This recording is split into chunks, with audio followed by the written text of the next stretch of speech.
Un jour, j'ai croisé le chemin d'un homme aux larges épaules. Un jour, j'ai croisé la route d'une femme aux grands yeux. Il portait avec dignité la sagesse des anciens, le poids de son savoir et une rigueur que peu d'hommes acceptent. Elle observait le monde avec une lucidité rare, capable d'en contempler la beauté comme la laideur, sans jamais détourner le regard. Il parlait avec la précision de ceux qui ont longuement réfléchi. Elle parlait avec la sérénité de ceux que les épreuves ont façonnés. Il était d'une grande maturité, tant dans ses actions que dans ses pensées. Elle était d'une grande élégance, tant dans ses gestes que dans ses pensées. En l'observant, il m'a semblé voir une ambition qui s'accordait à la mienne. En l'écoutant, il m'a semblé reconnaître un esprit semblable au mien. Alors, nous nous sommes rencontrés. Et c'est ainsi qu'est née cette conversation.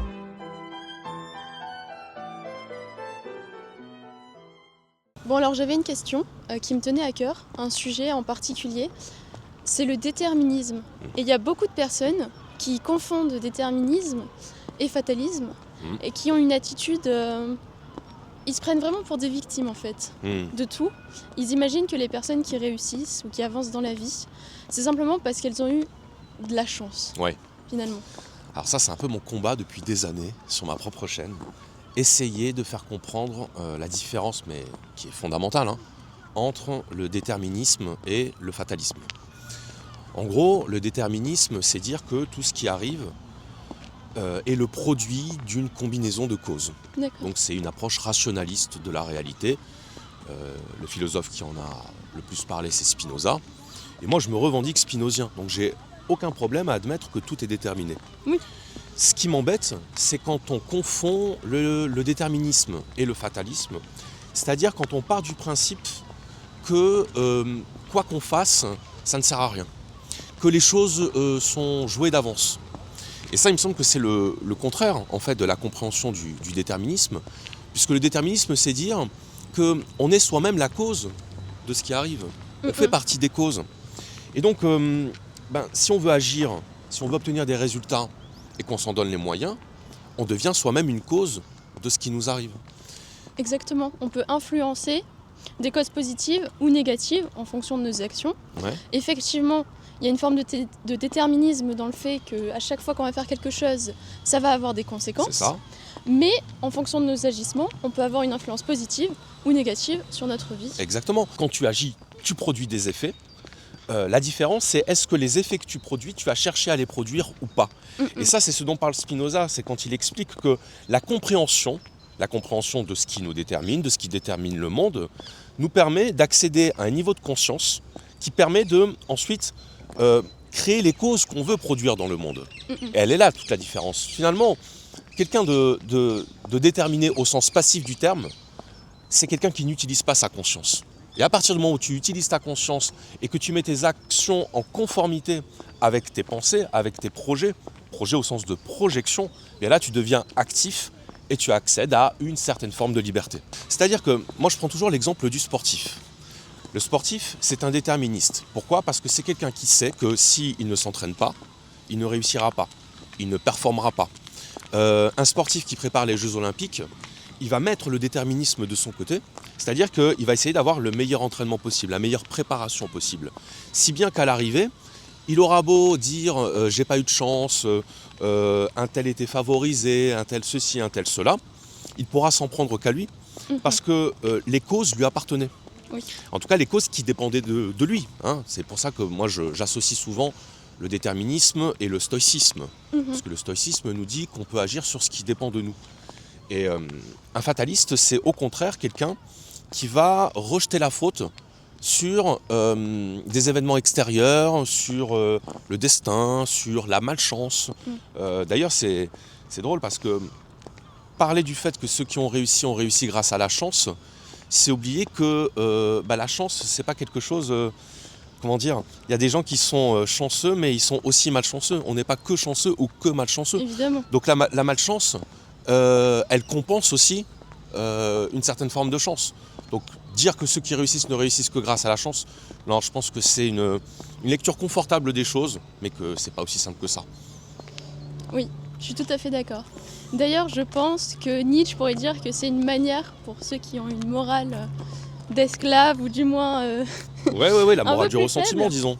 de se justifier en fait Mmh. de leurs échecs ou des choix qu'ils ont fait dans leur vie qui leur étaient pas favorables, Ouais. en se disant que finalement la raison est extérieure à eux, Ouais. qu'évidemment ils ne pouvaient rien y faire et que ceux qui ont fait mieux qu'eux, c'est pas parce qu'ils sont meilleurs, Ouais. mais simplement parce qu'ils ont eu des conditions favorables. Oui, bien sûr, c'est la différence entre une vision passive et une vision active. Le tempérament influence notre rapport au monde. Je veux dire par là que quelqu'un qui est pessimiste, disons, par nature, qu'il le veuille ou non, malgré lui, il aura tendance à provoquer des effets négatifs autour de lui. Totalement. Hein. Et ça, c'est pas simplement une vue de l'esprit, c'est pas simplement un cliché psychologique.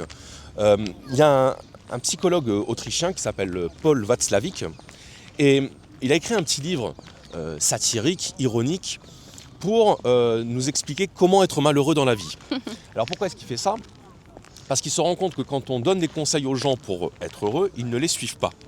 Donc il s'est dit, à ce compte-là, je vais vous donner des conseils pour être malheureux.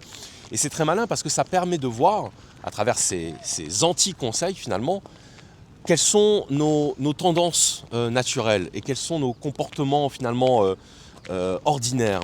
Par exemple, être pessimiste. Qu'est-ce que c'est le pessimisme ? C'est de tout voir en noir, c'est de se dire que ça n'ira pas. C'est de se dire que finalement, quoi qu'on fasse, on sera malheureux à l'arrivée. Watzlawick explique que c'est exactement le meilleur moyen de se rendre malheureux. C'est-à-dire que d'envisager tout le temps le pire, c'est le meilleur moyen de le provoquer. Parce qu'on se met dans un état d'esprit où ce qu'on va faire va être imprégné de cette négativité. Et donc il est certain que si tu arrives défaitiste ou si tu arrives avec déjà la conviction que ce sera perdu d'avance avant même d'avoir essayé, ce que tu vas faire ne va pas être de nature à créer des effets positifs. C'est la prophétie autoréalisatrice. Exactement, c'est la prophétie autoréalisatrice et je trouve que dans le cas du pessimisme, ça se vérifie très largement. Ouais. Totalement. Et c'est pareil avec l'optimisme. Et c'est pour ça que lorsqu'on va avoir un tempérament qui est en désaccord avec nos valeurs, ce qu'on veut emmener au monde, on peut se réinventer. Notamment par une forme de développement personnel. Ouais. Mais attention, pas le développement personnel Je vois où tu veux en mercantile. venir. Et ça explique justement pourquoi il y a certaines personnes qui vont se revendiquer de cette faiblesse, qui en font presque une vertu. Ouais. Alors que finalement, il n'y a rien d'honorable ni de courageux à se contenter de sa situation et à se vanter qu'on l'a subie. Toi comme moi, avec nos parcours respectifs, on a prouvé qu'il était possible de sortir de nos situations ou que même la misère qu'on a pu connaître, etc., ne nous définit pas. Et Bien comme on sûr. ne s'est pas défini par ce qui a pu nous arriver, on s'est réinventé. Et il faut qu'il y ait beaucoup plus de personnes qui se réinventent, en tout cas s'ils veulent changer leur vie réellement. En fait, le développement personnel, je ne fais pas partie de ceux qui le critiquent en soi. Moi, ce que je critique dans le développement personnel, c'est plutôt sa désubstantialisation. Totalement. Le fait qu'on oublie que le développement personnel, c'est un petit peu la pointe émergée de la philosophie. C'est-à-dire que c'est la traduction de la philosophie dans la vie pratique, dans la vie concrète. Moi, tout le monde le sait sur ma chaîne, j'ai beaucoup d'affection pour le stoïcisme. Et je n'ai aucun mal à dire que le stoïcisme est en partie une philosophie du développement personnel. Totalement. Pourquoi ? Parce que c'est une philosophie qui nous apprend à mieux nous connaître, à mieux nous comprendre, à mieux comprendre le monde, à mieux comprendre les autres et à en tirer justement le positif. C'est-à-dire qu'un stoïcien te dira par exemple, bien oui, dans le monde, il y a des gens qui sont des jaloux, qui sont des envieux, qui sont des malhonnêtes, qui sont des fourbes. C'est la phrase de Marc Aurèle. Dès l'aurore, dis-toi d'avance, je vais rencontrer tout un tas de gens qui potentiellement vont me faire souffrir. Mais sauf que si je le comprends et que je l'accepte, je suis beaucoup moins atteint, je suis beaucoup moins touché par ces gens-là. Et donc finalement, ma vie et mon bonheur ne dépendent plus de ces gens-là. Parce que quelle est l'alternative ? L'alternative, c'est soit je me plains du monde, je me plains des autres, je déplore et je suis malheureux, ou soit je prends acte du fait que la nature humaine est ainsi, que le monde est ainsi, je l'accepte et à ce moment-là, je me libère. Et si ça, c'est du développement personnel, dans ce cas-là, moi je dis vive le développement personnel. Parce que c'est un développement personnel qui nous aide à comprendre et à mieux vivre et à mieux nous adapter dans le monde. Oui. Et qui vise aussi une élévation du caractère, de l'âme en général. Toutes les philosophies ont un côté un peu spirituel ou transcendantal qui va au-delà de simplement être plus productif, Bien sûr. ou de faire plus d'argent, ou d'être plus séduisant. Exactement. En fait, le développement personnel tel que je l'entends, c'est pas un ensemble de recettes. c'est pas un ensemble de méthodes totalement déconnectées de la compréhension de la manière dont les choses fonctionnent en fait. Pour moi, c'est le contraire, c'est essayer de comprendre comment ça fonctionne et ensuite utiliser sa compréhension dans nos actions pour produire des effets positifs. Mais si on met la charrue avant les bœufs, c'est-à-dire que si on utilise le développement personnel pour simplement avoir des résultats mais sans comprendre comment ça marche, pour moi on passe complètement à côté de l'essence de ce vrai développement personnel. Exactement. Et justement, à propos du développement personnel, moi j'avais une question à te poser, savoir ton avis. Qu'est-ce que tu penses des gens qui opposent la philosophie, c'est-à-dire on va dire l'esprit, et le corps, le sport, tu vois, l'activité physique, qui presque sont dans le dénigrement du corps au motif que le corps c'est superficiel et que la vraie grandeur, la vraie beauté, ce qui a vraiment de la valeur, c'est uniquement l'esprit. Je pense que c'est une erreur qui est très répandue, malheureusement, qui est peut-être due à la manière dont on est enseigné. Donc on va être assis pendant de longues heures, on doit répéter, c'est vraiment tout dans le cerveau, la valeur est accordée à ça. Ouais. Et on ne nous encourage pas forcément à se développer en tant que personne. Quand j'encourage une personne à développer son corps, à être en bonne santé, pour avoir un esprit sain également, il y a des personnes qui en sont à un point de sectarisation de l'esprit et du corps qui vont me dire que je suis fasciste. Alors, c'est quand même assez grave, je pense, cette dichotomie qui a été faite, alors que les deux fonctionnent ensemble. Bien et sûr. si on s'intéresse à la science, à la biologie, on voit bien que le cerveau est dépendant de notre corps Tout à fait, et de la santé de notre corps. Ouais. Donc, on ne peut pas faire sans le corps. bien On sûr. ne peut pas faire uniquement l'esprit. Ouais. Et contrairement à ce qu'on voudrait croire, je pense que les véritables pensées, les belles pensées, bien développées, elles viennent d'un corps qui est lui aussi bien développé ou en bonne santé. Je trouve ça intéressant parce que moi je suis sportif et ça m'arrive des fois de poster sur mes réseaux des photos où je suis à la salle en train de faire ma séance de sport. Et parfois il y a des commentaires qui disent mais c'est pas très philosophique tout ça. Et alors ça me fait rire parce que déjà je me dis ces personnes ne connaissent pas l'histoire de la philosophie et notamment les philosophes de l'Antiquité. Par exemple Platon. Platon, je rappelle que c'est un surnom, il s'appelait Aristoclès de son vrai nom et Platon c'est un surnom qui veut dire le large d'épaule, le costaud. Alors certains disent que c'est une sorte d'allégorie pour parler d'un grand esprit, mais sauf que Platon pratiquait un sport de combat à l'époque qu'on appelle le pancrace, qui est un peu l'ancêtre du MMA. Et donc même quelqu'un comme Platon, qui est l'un des fondateurs de la philosophie occidentale de l'Antiquité, c'est quelqu'un qui ne dissociait pas la vie de l'esprit de la vie du corps. Et je pense que c'est quelque chose d'assez contemporain finalement, cette séparation. Tu as très bien expliqué le fait qu'on soit dans un apprentissage théorique où le corps n'est pas mobilisé, c'est-à-dire où on est assis, donc on est passif, on réceptionne un enseignement. Je pense que ça participe de ce dénigrement, de cette dévalorisation du corps, et je trouve ça très dommageable. Et d'ailleurs, je m'amuse quand des personnes me disent faire du sport, faire de la muscu, c'est pas très philosophique, parce que j'y vois justement le summum de la superficialité. Puisque qu'est-ce que c'est la superficialité ? C'est juger sur une apparence, c'est juger quelqu'un sur une photo. C'est de se dire que quelqu'un qui va à la salle de sport ou quelqu'un qui est coiffé et maquillé ne peut pas faire de la vraie philosophie. Qu'est-ce que ça veut dire ? Ça voudrait dire qu'il faudrait avoir un aspect totalement négligé pour pouvoir se prévaloir de la philosophie. Mais la réalité, c'est que quand on ne soigne pas la forme, les gens, ceux-là même qui critiquent la superficialité, ne regardent pas. Si on faisait des vidéos avec une image floue ou avec un son pourri, les gens ne nous regarderaient pas, ils ne nous écouteraient pas. Donc c'est précisément parce qu'on porte du soin à la forme qu'on se rend audible. Et la comparaison que je donne souvent, c'est quand tu fais un cadeau. Est-ce que le cadeau, tu le donnes complètement sorti de son emballage, sans aucune présentation, ou est-ce que tu vas au contraire essayer de soigner ton emballage pour donner envie de le découvrir, aussi tout simplement parce que ça fait plaisir. C'est plus agréable de recevoir un cadeau bien emballé. Je pense que c'est pareil pour tout. Et je suis contre cette hypocrisie qui consiste à prétendre que la forme n'est pas importante ou à prétendre que le physique ne compte pas. Et quand je dis le physique, je ne parle pas simplement de la beauté plastique, je parle de l'apparence en général.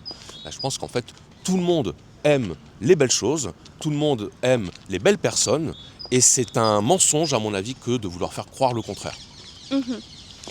Et si on fait croire le contraire, est-ce que tu penserais pas que ça serait dû à une forme de ressentiment? Mhm.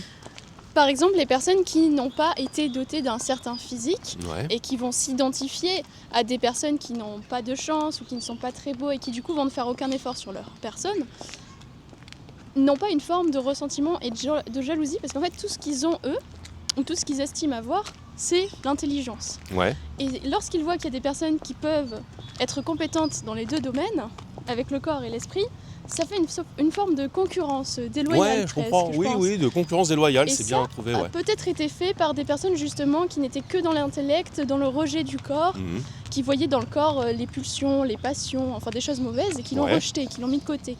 Ouais, bah là on est en plein cœur de ce dont parlait Nietzsche, hein, sur le ressentiment, la morale du ressentiment. Alors pour resituer, Nietzsche considérait que la morale avait été inventée par les faibles pour se protéger des forts.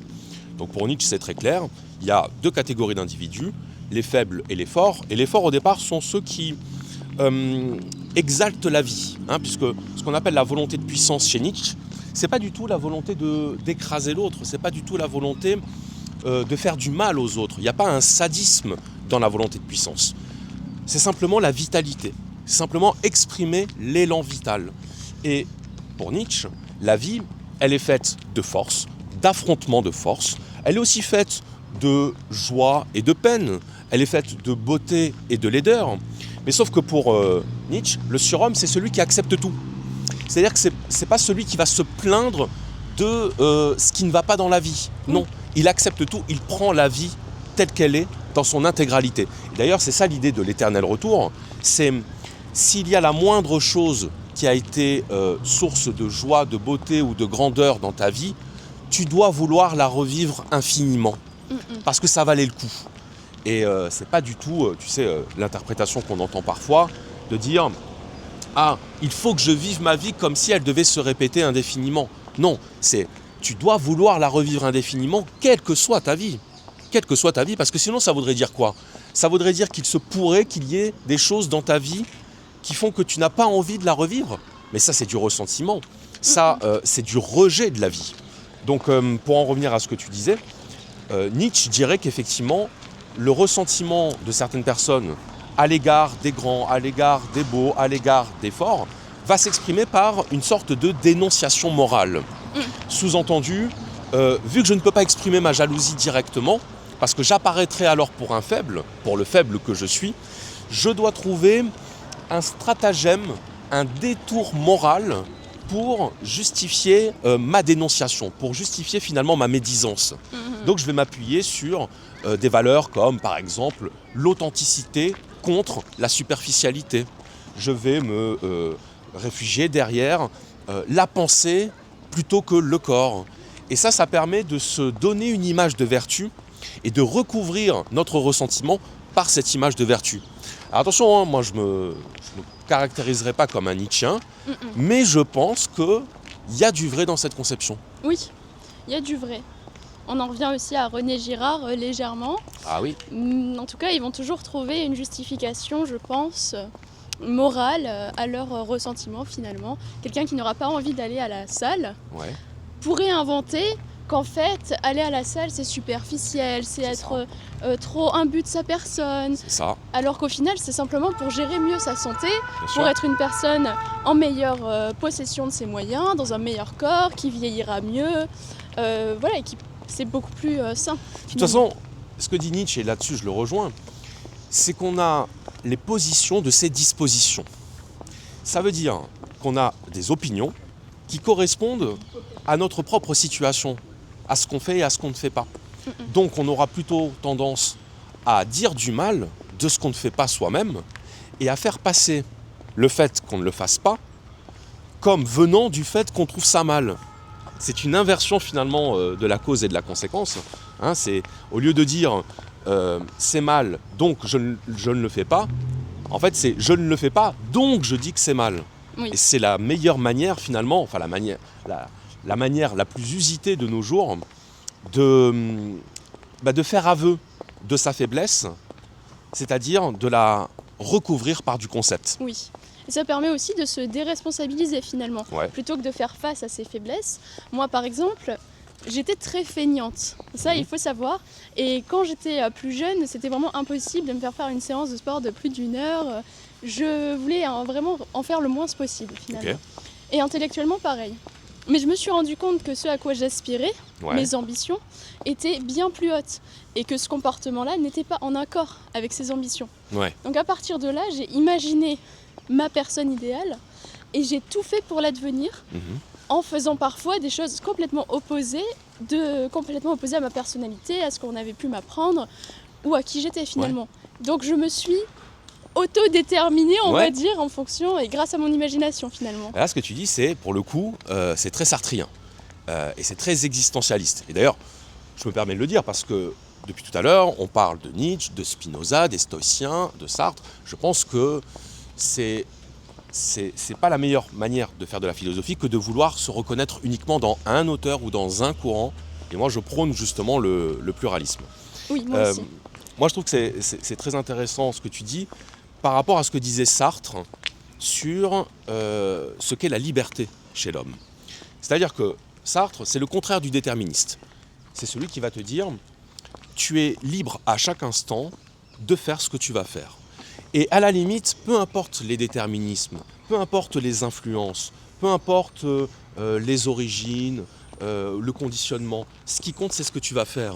Et ce que tu vas faire, tu es le seul à le décider, en réalité.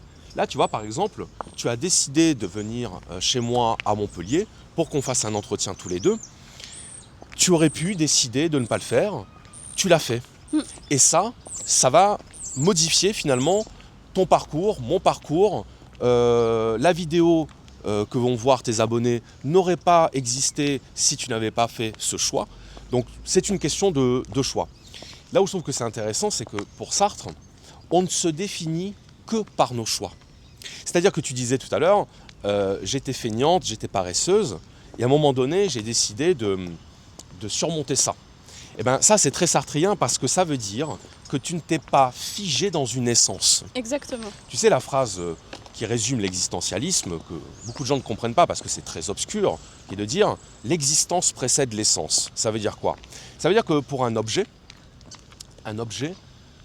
n'a pas le choix d'être autre chose que ce qu'il est. Oui. Tu vois, par exemple, ce micro, on aura beau faire ce qu'on voudra, il restera un micro. Il est figé dans sa nature de micro. Mais toi ou moi, on n'est pas figé dans une nature. Alors oui, on a des contours physiques, on a une histoire, on a une identité, mais notre identité est de pouvoir à chaque instant surmonter notre identité, c'est-à-dire de devenir quelque chose d'autre. Et ça, c'est quelque chose que beaucoup de gens ont tendance à oublier. C'est-à-dire qu'ils ne sont pas prisonniers de leur déterminisme, ils peuvent passer de l'être à l'existence, c'est-à-dire ils peuvent passer de la fixation à l'évolution. Et c'est un message qui est très important à faire passer, quoi qu'on pense de l'existentialisme par ailleurs. Mais je suis tout à fait d'accord. Et l'important, c'est de comprendre que les objets, ils ont été faits avec une essence. Ils ont été faits pour un but particulier. Ils ne peuvent jamais s'échapper de ce but-là. Voilà, Ce micro ne pourra jamais devenir un pinceau. c'est ça. Voilà. Mais nous, en tant qu'humains, quand Sartre dit qu'on est condamné à être libre, Ouais. c'est ça qu'il veut dire. Il y a beaucoup de personnes qui ne comprennent pas, en fait. Mais quand c'est expliqué comme ça va permettre, je pense, à beaucoup de mieux comprendre la chose.